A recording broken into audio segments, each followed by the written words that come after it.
presse. Le président va faire une déclaration en français, ensuite en wolof, et il n'y aura pas de questions. Après, il va prendre congé de nous. Merci beaucoup. Merci beaucoup. Je vous vois assez nombreux. C'est assez spécial. Certainement que c'est le moment qui nous y invite. Je voudrais, puisque l'occasion m'est donnée, m'adresser aux Sénégalaises et aux Sénégalais en ce début de campagne.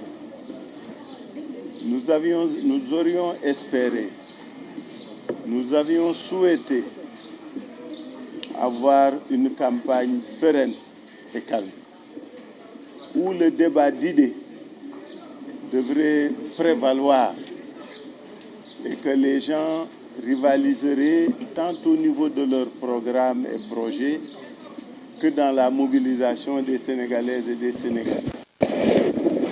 C'était peut-être trop demandé à certains acteurs que d'avoir des rapports de paix, que d'avoir des attitudes de paix et qu'on ne connaisse pas cette situation de désastre à laquelle nous sommes confrontés ce matin. C'est bien dommage. C'est la raison pour laquelle je voudrais, moi, m'excuser auprès des Sénégalaises et des Sénégalais pour ce triste spectacle de désolation. M'excuser surtout auprès de mes cohabitants. Nous habitons Sacré-Cœur depuis 1981-82 et j'ai fait le tour de chaque maison pour voir chaque chef de famille et chaque membre de famille pour présenter nos excuses. Parce que ma maison est un siège politique, nous n'aurions pas souhaité leur imposer cette douloureuse situation. D'autant plus que certaines maisons n'ont plus d'électricité, d'autant plus que certains habitants ont eu des dommages matériels importants puisque un véhicule a été caillassé. Donc je voudrais ici publiquement présenter à chacune et à chacun de mes cohabitants et de la cité mes excuses et dire mon regret de leur imposer cette situation. Et véritablement demander pardon, parce que c'est ça qui est important, parce que nous n'aurions jamais pensé leur imposer pareille situation, surtout au moment où cela s'est passé. Ce qui s'est passé, vous me direz que c'est politicien, c'est politique, mais ce qui s'est passé est criminel. C'est criminel, et je pèse mes mots, parce que dans cette maison, même si elle est un siège, il y a des personnes qui passent la nuit, qui dorment. Au moment des faits, ces personnes dormaient et on a incendié leur habitation. Qu'est-ce qui aurait pu se passer s'ils n'avaient pas fait preuve de diligence pour essayer de limiter les dégâts? Nous aurions connu encore une fois des dégâts humains, puisque nous aurions enregistré des morts. On rend grâce à Dieu que, heureusement, nous n'avons enregistré aucun décès ni aucun blessé matériel humain. Mais je voudrais encore une fois réitérer mes excuses et massaou tous les voisins, parce que c'est ainsi qu'on a vécu depuis plus de 40 ans. Nous nous connaissons, nos enfants se connaissent. Nous avons toujours vécu dans la quiétude et c'est parce qu'il y a cette situation que ces voisins n'ont pas pu dormir, n'ont pas pu aller à la mosquée calmement, n'ont pas pu faire leur prière calmement, puisque les événements se sont produits à 4 heures et quelques du matin, au moment où les musulmans se préparaient à aller à la mosquée. ou se lever pour leur prière de Fajr et de Soub. C'est triste, c'est dommage que l'on puisse assister encore une fois à de pénibles spectacles.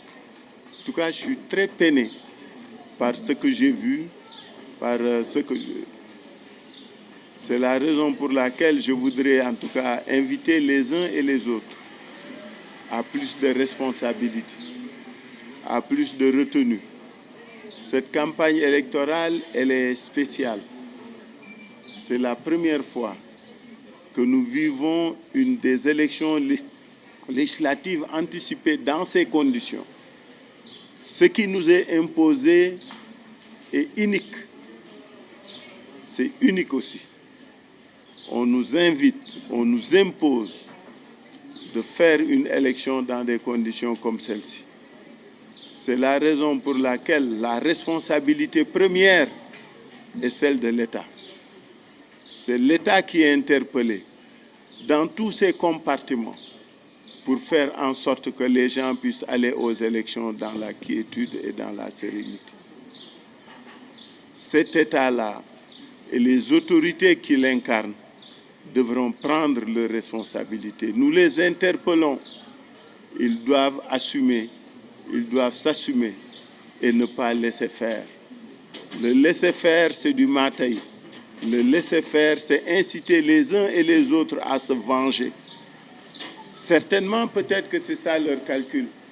Ils souhaiteraient que les gens ne puissent pas aller aux élections dans des conditions de sérénité et de sécurité. En tout cas, j'y invite chaque acteur. Ce qui s'est passé ici est énorme, grave, dangereux et c'est criminel. Et c'est criminel. Et c'est criminel. J'espère que les autorités étatiques auprès de qui nous allons nous tourner, puisque nous allons faire toutes les procédures juridiques et judiciaires normales, donc les autorités étatiques joueront leur rôle. Parce que nous ne pouvons pas laisser passer cette situation. Ce n'est pas possible. Une plainte sera déposée et nous allons demander à l'État de s'assumer. Ça, je veux que ce soit clair dans la tête de tout le monde.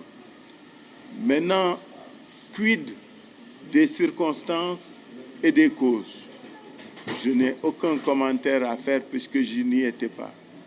Mais j'invite les uns et les autres à faire preuve de responsabilité et de sérénité.